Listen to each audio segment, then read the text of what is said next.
조금 긴 장인데 한번 우리가 천천히 한번 다 보면서 오늘 스토리를 한번 쭉 눈에 한번 넣어보는 시간. 이야기랑 읽는데 크게 막 어렵고 막 지루하지 않아요. 지명이랑 좀 이름이 좀 약간 어렵긴 한데 읽기에 내용이 쭉 우리가 같이 이야기 동화책 읽는다라는 그런 마음으로 읽으면 좀 더 편하게 접근할 수 있을 것 같아요.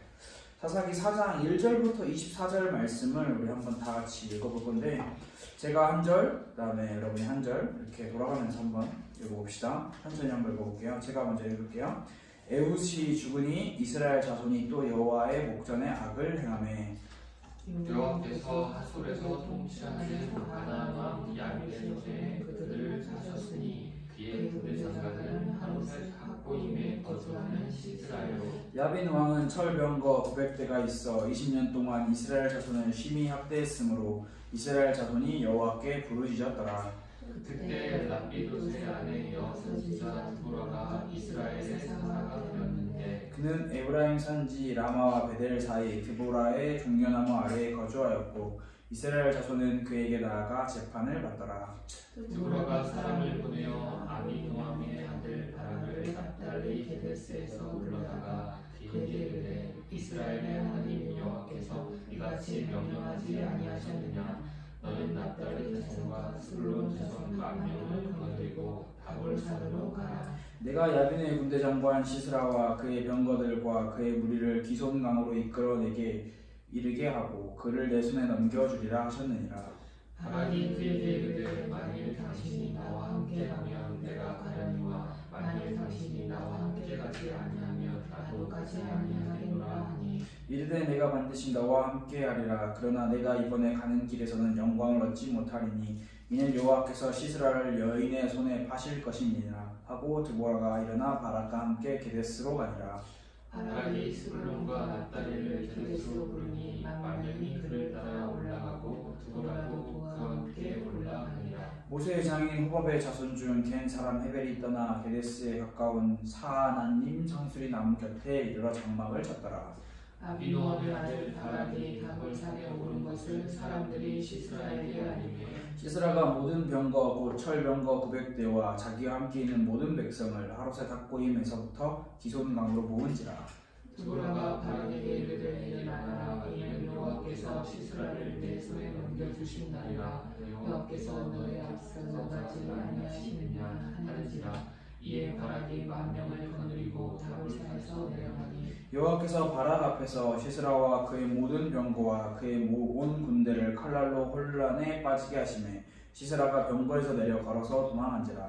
바락이 그의 병거들과 군대를 추격하여 하롯을 학고임에 이르니 시스라의 온 군대가 다 칼에 엎드러졌고 한 사람도 남은 자가 없었더라. 시스라가 걸어서 도망하여 겐 사람 헤벨의 아내 야엘의 장막에 이르렀으니 이는 하솔 왕 야빈과 겐 사람 헤벨의 집 사이에는 화평이 있음이라.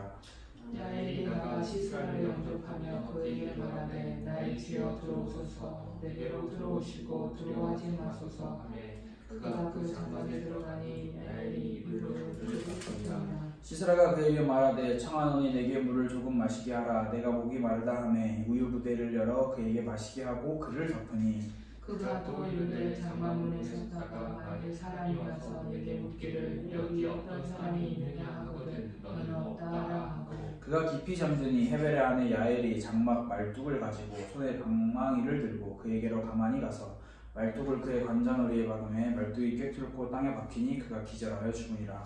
바락이 시스라를 추격할 때 야엘이 나가서 그를 맞아 그에게 이르되 오라 내가 찾는 그 사람을 내가 내게 보이리라 하매 바락이 그에게 들어가 보니 시스라가 엎드러져 죽었고 말뚝이 그의 관자놀이에 박혔더라. 이와 같이 이날에 하나님이 가나안 왕 야빈을 이스라엘 자손 앞에 굴복하게 하신지라. 이스라엘 자손의 손이 가나안 왕 야빗을 점점 더 눌러서 마침내 가나안 왕 야빗을 종멸하였더라. 아멘. 오늘은 우리가 함께 사사 드보라에 대해서 함께 말씀을 나눠볼게요. 사사 드보라. 사사 드보라에 대해서 말씀을 우리가 나누기 전에 한번 그동안 배운 사사들에 대해서 한번 복습을 해보면 좋을 것 같아요. 자, 총 몇 명의 사사가 있다고 했죠? 12명의 사사가 있다고 했어요. 자, 우리가 지금까지 총 몇 명의 사사를 배웠을까요? 3명. 자, 누구였을까요? 언니의 애호 성갈. 자, 오늘 그러면 우리가 드보라에 대해서 함께 말씀을 함께 나누려고 해요. 12명 중에 4명 지금 함께 배웠어요. 드보라는 지금까지 우리가 배웠던 온니엘, 에호, 삼갈과 다른 점이 하나가 있어요. 여자였어요. 여성이었어요. 맞아요. 여성 선지자이자 여성 사사였던 드보라. 그리고 근데 이 드보라도 오늘 보면은 좀 특이한 점이 하나를 발견할 수 있어요. 여러분이 그동안 온니엘, 에호, 삼갈과 이 드보라의 내용을 같이 쭉 머릿속에 가지고 함께 봤다면 특이한 점이 하나가 있는데, 온니엘과 에호과 삼갈은 다 직접 전쟁에 참여해서 자기들이 직접 전쟁에 참여한 사람이지만, 드보라는 직접 전쟁에 참여하지 않고 지혜와 자신의 그 부하 바락을 통해서 이스라엘 백성을 구하는 그런 인물이에요. 그래서 우리가 사사 드보라에 대해서 함께, 그리고 그 시대에 대해서 함께 말씀을 먼저 나누려고 해요. 사사기 4장에 보면은 온니엘, 에호, 삼갈과 다르게 등장인물이 참 많아요. 등장인물이 너무 많아요. 우리가 4장의 스토리를 시작하기 전에 먼저 등장인물들을 우리 먼저 한번 머릿속에 한번 그려볼까요? 자, 누가 등장할까요? 제일 먼저 한번 등장인물. 자, 야빈은 누구예요? 가나안. 그렇죠. 가나안 왕 야빈이 제일 2절 말씀에 제일 먼저 등장하죠. 다음 야빈의 부하, 야빈의 군대 장관 시스라. 이름이 시스라예요. 시스라. 그리고 오늘 사사 드보라가 등장을 하고, 사사 드보라의 남편의 이름이 나와요. 뭐라고 이야기하죠? 4절에 보면 랍비돗이라고 나와요. 자, 등장인물이에요 지금 계속. 그리고 오늘 시스라를 죽인 장본인, 자, 야엘이 등장하는데, 이 야엘은 또 남편이 있어요. 헤벨이라는 사람. 이름이 참 어려워요. 우리 이게 연결관계도예요. 보면은, 자, 야빈과 시스라, 랍비돗과 드보라, 헤벨과 야엘. 이게 등장인물이에요. 등장인물. 자, 그래서 헤벨은 이제 남편이고, 랍비돗도 남편이고, 이제 여기는 이제 부인들. 여기는 왕이고, 여기는 쉽게 말해서 군인이죠. 그리고 이 드보라에 따라서 같이 등장하는 사람이 바락이라는 사람이 함께 등장을 해줘. 이거 이제 군인이고 이렇게 함께 생각하면 좀 편할 것 같아요. 인물이 그동안의 온니엘, 에호, 삼갈에 비해서 인물이 너무 많이 등장해요. 갑자기 등장인물들이 확 늘어버렸어요. 근데 우리가 이 오늘 등장인물들을 보면서, 이 등장인물들 관계를 보면서 우리가 한번 생각을 해보면 좋을 것 같은데, 지금 사사 드보라가 살던 시대에 드보라라는 사람이 사사가 된 시대예요. 근데 이 시대가 우리가 가만히 생각을 해보면, 이 이스라엘의 지금 이 시대는 뭔가 여성이 자신의 지위와 자신의 권력과 자신의 이름을 내세울 수 있는 시대가 아니었어요. 즉 쉽게 말해서 여러분 혹시 가부장적이라는 말 알아요? 무슨 의미일까요? 가부장적이. 남편 중심. 그렇지. 남편, 즉 가정의 이제 중심이 되는 사람이 남편이 이제 아빠가 중심이 되는 시대가 가부장적 시대예요. 그런데 우리가 오늘 사장의 성경 말씀 우리가 함께 보면서 느낄 수 있었던 게 뭐냐면, 볼 수 있었던 게 뭐냐면, 랍비돗이라는 사람의 이야기가 나오지 않아요. 그냥 랍비돗의 아내 드보라하고 드보라의 이야기가 쭉 나오고요. 또 야엘에 대한 이야기가 나오면서 헤벨이라는 사람에 대해서 이야기가 나오지가 않아요. 가부장적 시대인데 랍비돗과 헤벨이라는 남편들의 이야기가 전혀 등장하지 않는 시대예요. 자, 그러면 우리가 추측을 해보고 유추를 해볼 수가 있어요. 그게 바로 어떤 능력이냐, 가부장적인 시대이지만 이 남자들이 이 사사 드보라가 살던 이 시대에 자신들의 역할, 자신들의 삶의 그 위치를 제대로 지키지 못했다라는 사실을 알 수 있어요. 쉽게 말해서 이 시대에는, 지금의 시대도 마찬가지지만 이 시대는 남편이 자기에게 딸린 가족들과 식구들과 자기의 재물들을 지켜야 하는 시대예요. 쉽게 말해서 모든 사사들도 자신의 이스라엘 백성들을 지키는 삶을 사는 사람들이 이 시대였지만, 가부장적인 시대이지만 임에도 불구하고 드보라와 야엘이라는 여성 지도자들의 이야기가 더욱더 나타나고 있는 장면. 우리가 이런 부분을 참고해서 함께 오늘 말씀을 조금 더 구체적으로 한번 들어가 볼게요. 그래서 오늘 1절에 시작하는 말씀의 단어가 또예요.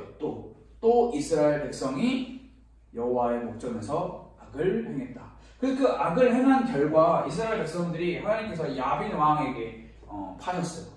야빈 왕에게 이스라엘 백성들을 파시고 이 야빈 왕의 부하인 시스라가 이스라엘 백성들을 20년 동안이나 심하게 학대를 했다라고 성경 오늘 말씀에 시작을 하고 있어요. 그리고 이 시스라 야빈에게는 철병거 900대, 쉽게 말해서 요즘으로 말하면 첨단 무기가 엄청 많이 있다라고 하는 시대예요.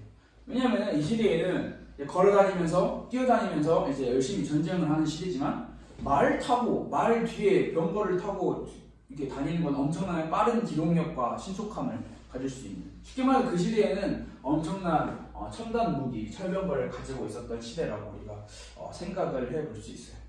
그러면서 우리가 오늘 이러한 쭉 인물의 등장인물들을 보면서 우리가 주목해서 봐야 할 부분이 있는데, 그게 이제 드보라와 그리고 바락과 그리고 야엘, 이 세 명의 한번 이야기를 우리가 한번 조금 더 구체적으로 한번 나눠보면 좋을 것 같아요. 사실 여기에 있는 이야기들은 거의 등장하지 않는 이야기고, 이쪽 이제 오른쪽에 있는 나머지 4명의 이야기가 계속해서 등장을 하는 장면이. 드보라라는 사사가 하나님께 명령을 받고 나가서 싸우라라고 명령을 바락에게 하죠. 근데 이제 이 바락의 군대는 시스라의 군대보다 약해요. 시스라의 군대가 바락의 군대보다는 훨씬 세요. 하지만 여기서 중요한 사실이 또 하나가 있다면, 시스라의 군대보다는 하나님이라는 존재가 더 강력하다라는 사실. 근데 이 바락은 어떻게 보면 이 하나님이라는 존재가 시스라의 군대보다 더 강력하다는 사실을 못 본 것 같아요. 못 본 것 같고, 그래서 바락은 드보라에게 당신이 같이 가지 않으면 저도 같이 가지 않겠고, 당신이 같이 가면 저도 같이 가겠다라고 이야기하는 장면을 우리가 오늘 성경의 말씀을 볼 수 있어요. 그래서 이 시스라의 철병거 900대가 오늘 성경 말씀에 그렇게 막 전쟁을 엄청 힘차게 막 그렇게 해보지 못하고, 하나님께서 이미 다 혼란스럽게 만들어 버리셔서 한 번에 그냥 전쟁이 끝나버리는 장면을 우리가 볼 수 있어요. 철병거는 신속, 정확, 기동, 빠르게 움직여서 빠르게 적을 제압하고, 도망가는 적들을 말 타고 가니까 걸어서 뛰어가는 적들보다 더 빠르게 추격해서 그 적들을 끝까지 쫓아가서 죽일 수 있는 그런 확실한 무기의 수단인데, 오늘 시스라가 철병거에서 내려서 걸어서 도망을 했다라고 성경 말씀에 여러분들이 잘 보면은 찾아볼 수 있어요. 그만큼 이 시스라의 군대는 완전히 패배한 장면을 우리가 살펴볼 수 있어요. 그리고 이제 여기서 전쟁이 하나의 챕터가 하나 끝나고 이제 그 다음 챕터로 넘어가요. 이 자연적으로 이어서 넘어가는 장면인데, 이제 여기서 등장하는 중요한 인물이 야엘이라는 사람이에요. 야엘이 갑자기 튀어나와가지고, 야엘이라는 사람이 시스라와 이제 대화를 하는 장면을 우리가 볼 수 있어요. 근데 우리가 여기서 인물이 너무 많으니까 헷갈리잖아요. 근데 이 헷갈리는 이 장면에서도 우리가 생각을 해볼 수 있는 부분이 뭐냐면, 시스라가 야엘의 남편 헤벨, 이 헤벨과, 이게 제가 인물 관계도 상당히 복잡한데, 야엘의 남편인 헤벨과 시스라의 대장인 야빈, 이 왕이 서로 쉽게 말해서 친구였어요. 친한 관계였어요. 그래서 시스라는 이제 도망을 가서 이제 야엘 헤벨의 집에 몰래 이제 숨어 들어갔죠. 거기서 자기의 생명을 보존하려고.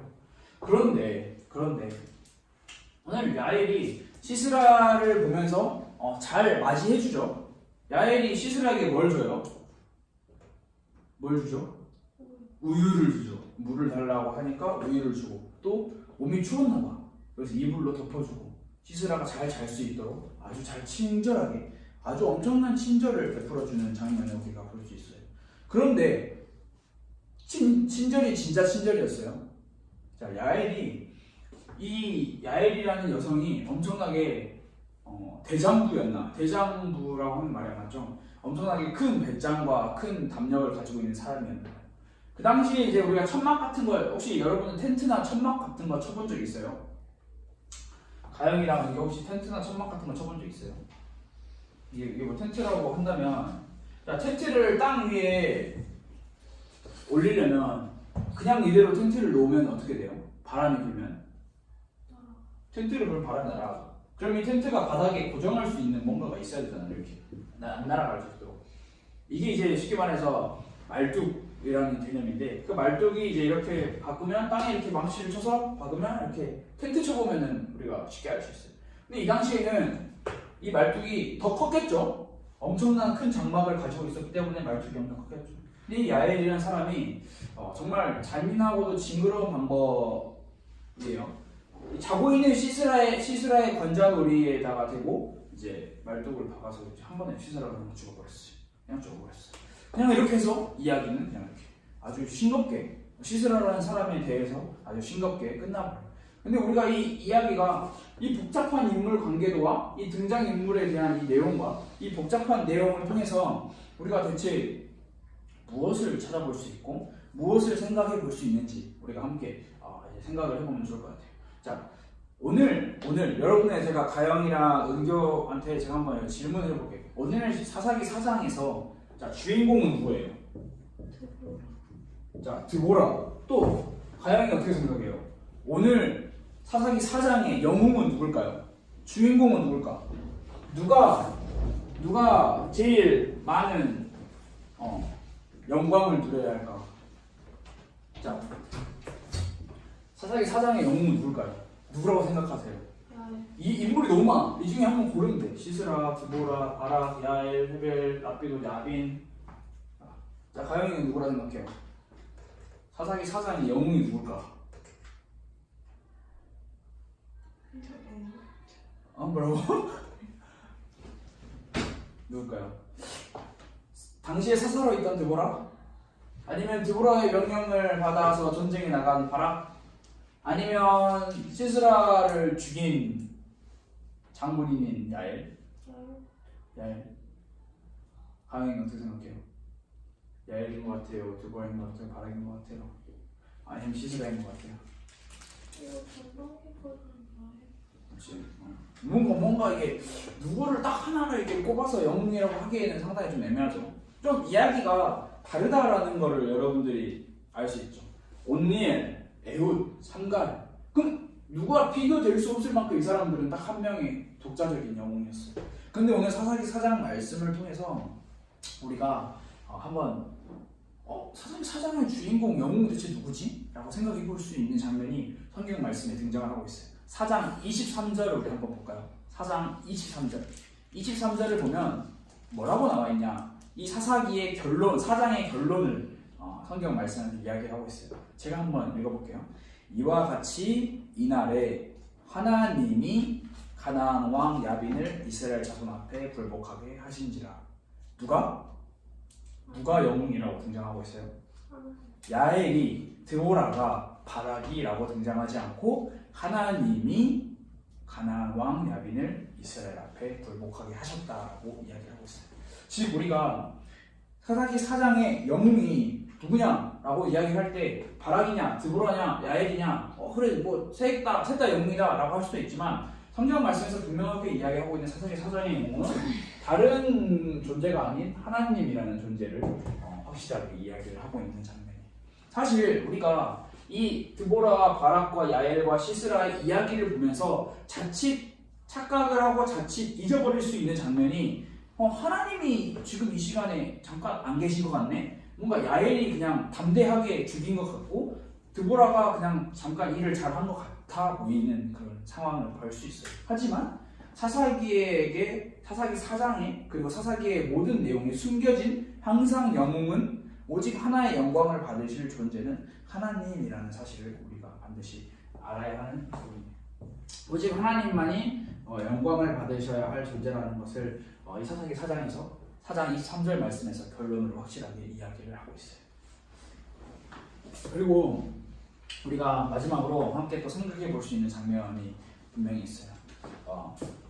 이 시대에 오늘은 조금 다른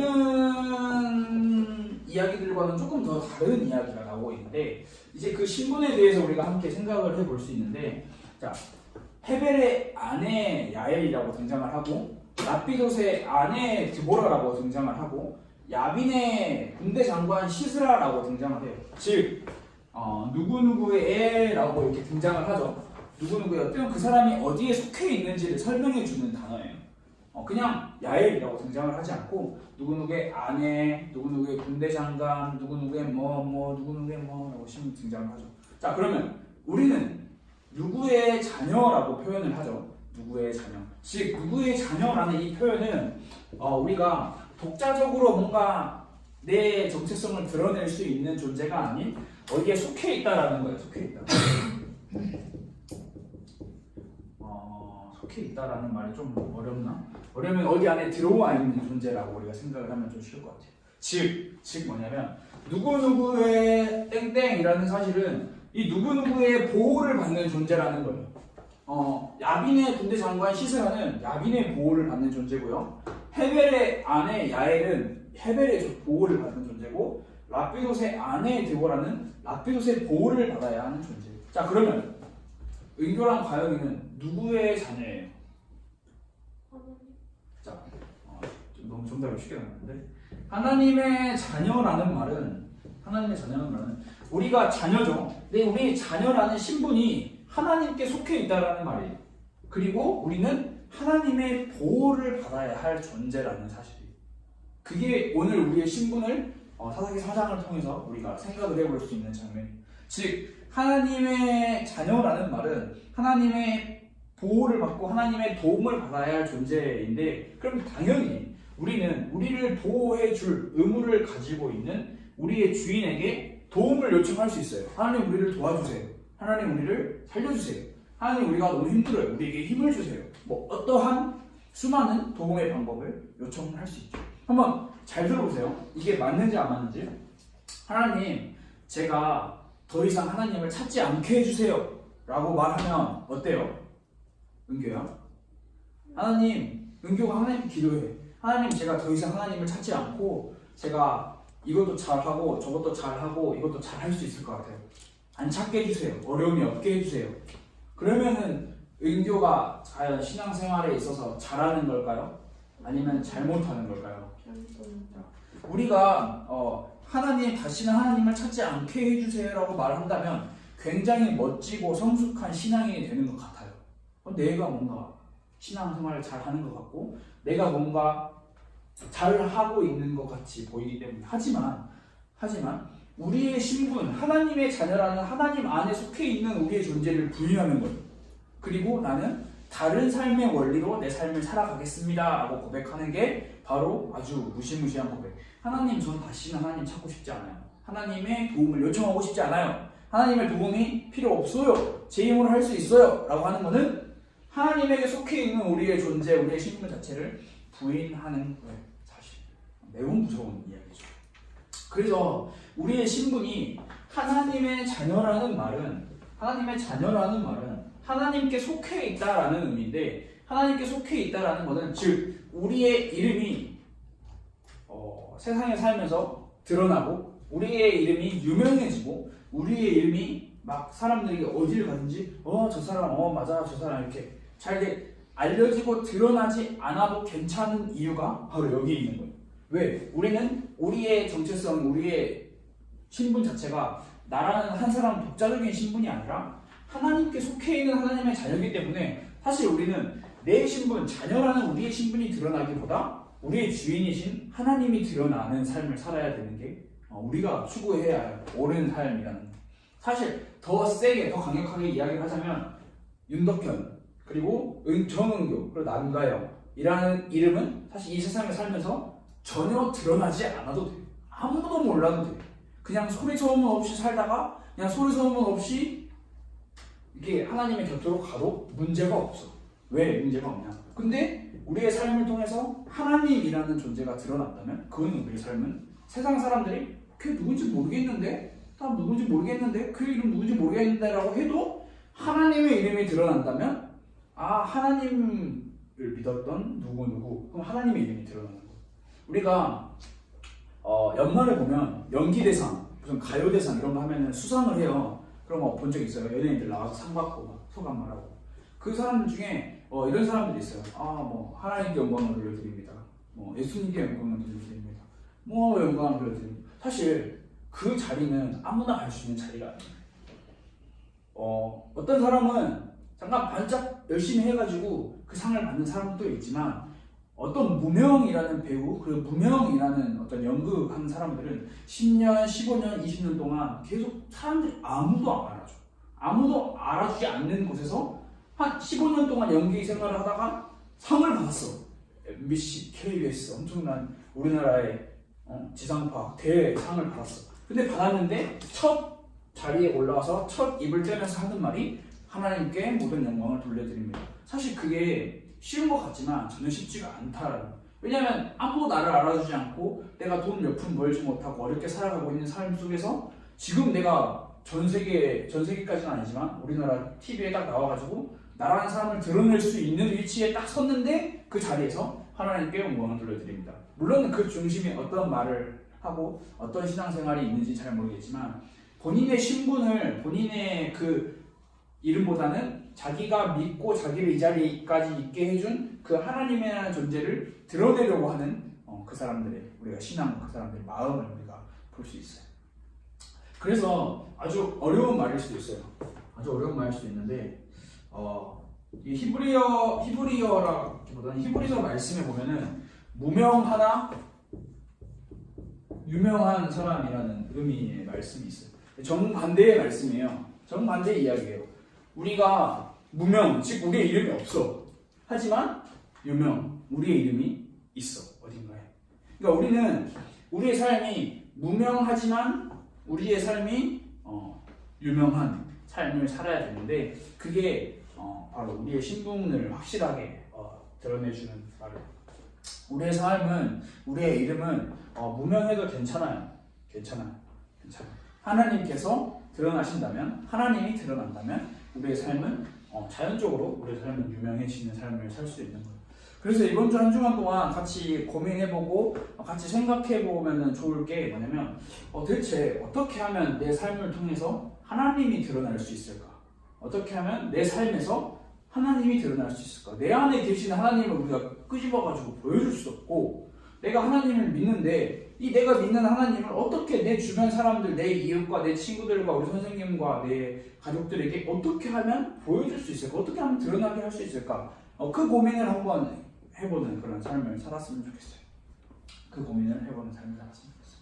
그래서 오늘 사사 드보라라는 이 말씀을 통해서 인물 이 관계도는 사실 그냥 하나의 이야기로 잊어버리고 이렇게 지나가도 괜찮을 것 같아요.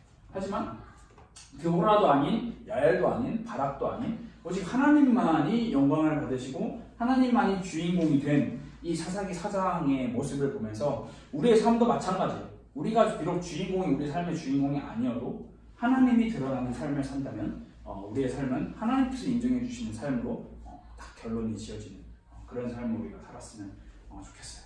그래서 우리가 매일매일마다 함께 말씀을 읽고 쓰고 나누고 함께 하는 그런 삶을 살면서 하나님이 점점 우리의 삶에서 드러나는 그런 삶을 살기를 바랍니다. 우리 같이 한번 기도했으면 좋을 것 같아요. 오늘 한 2가지 정도의 기도 제목을 가지고 함께 기도했으면 좋을 것 같아요. 하나님, 하나님의 보호를 받는 하나님의 자녀, 하나님의 딸, 하나님의 아들로 살아가고 싶습니다.